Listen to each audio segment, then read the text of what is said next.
Hello everyone, and welcome back to DMG. Today I have a black box. Specifically a 4-channel DVR that I picked up from eWaste.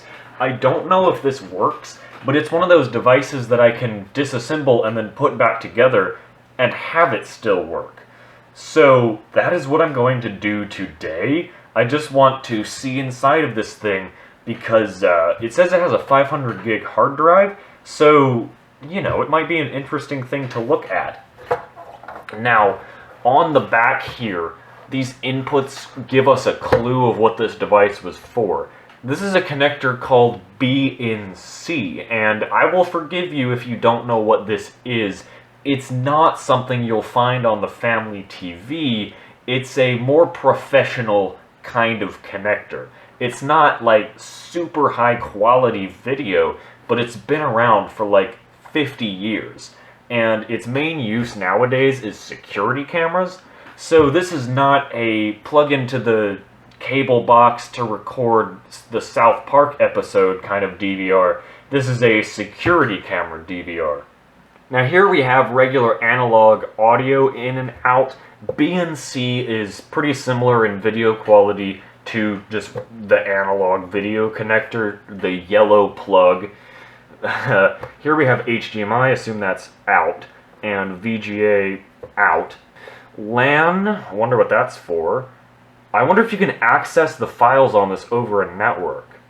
Then, I guess, some sort of power plug, and then the barrel jack. VGA out as well, don't know if I mentioned that the first time. But from where the screws are, it could be a desktop hard drive mounted like this, but I have a feeling it's a 2.5-inch hard drive. So yeah, let's get inside this thing and see what drive is actually in here. Oh, also from this thing's weight, I doubt there's actually a lot going on in here. But it makes sense that it's this size, even though it could probably be a lot smaller, because this is a standard industry size. So if it were any smaller, things wouldn't stack on top of it very nicely. This is obviously not the most expensive of units, but it's not like a total piece of crap either. It is a reasonable piece of hardware. Okay, so the metal top should just slide off. No, unless I take out the other screw that I neglected. There we go. Okay.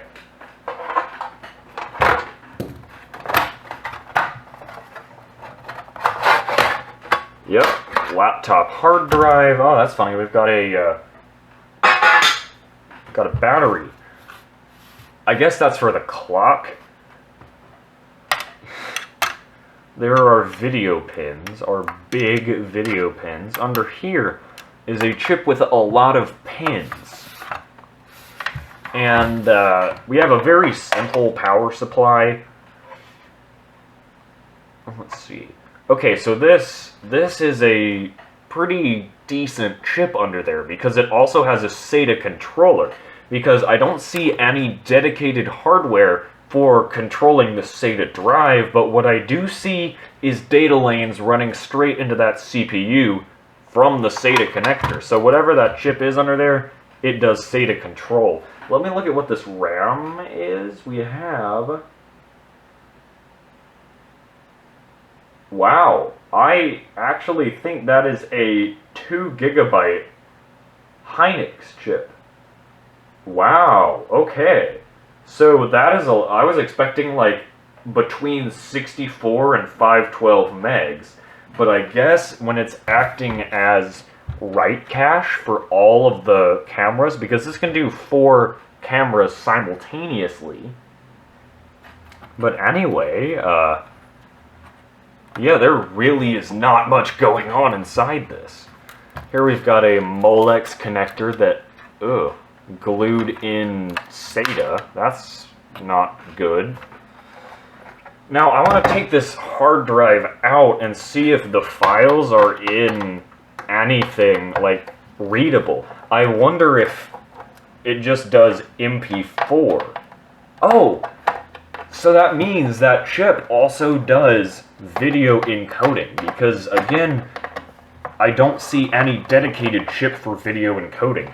So there's a lot going on there. It has a video encoder, a video decoder, a SATA controller, a LAN controller, because there's no dedicated LAN chip. No, there actually is. I lied. There's a dedicated LAN chip, and it's right there, I believe. And 2013 date code. Interesting. That corresponds with the age of this drive. This is a pretty old... Oh, that's so funny! So this is one of the drives that was made soon after Seagate acquired Samsung.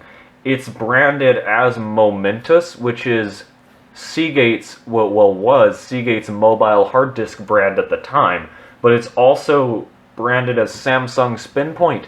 And their drives were like that for a while after Seagate acquired Samsung's storage division.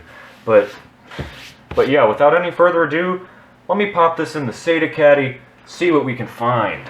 It's spinning up, the drive works, but I don't see it coming up in File Explorer. So that means it's probably not in NTFS or exFAT. Yeah, Windows doesn't know what format this partition is in. So it is, it's something that Windows doesn't know what to do with. So that's kind of disappointing. I can't do anything with this drive other than use it with that DVR. But that does make sense from a security standpoint. Like, you don't want anyone to just be able to take your DVR, take the hard drive out, and just access all your stuff. So I guess it is actually good that you can do that. Now there's another problem. BNC. I have absolutely nothing that takes BNC, because the only monitors that it was ever really on were, as I mentioned earlier, security equipment, or like high-end professional video monitors from the 80s and 90s. Like your Sony PVM, BVM, those really nice CRTs that I do not have the money or space for. So, of course you can get converters and adapters and stuff, but I'm not inclined to buy an adapter just to use this DVR that might not even work that I just got for free. So I'm going to be tinkering around with it a little more, see if I can just adapt the pinout to regular analog video, and see if I can use it. But that's it for this video for now. Thank you everyone for watching, hope this was interesting, and hope to see you next time.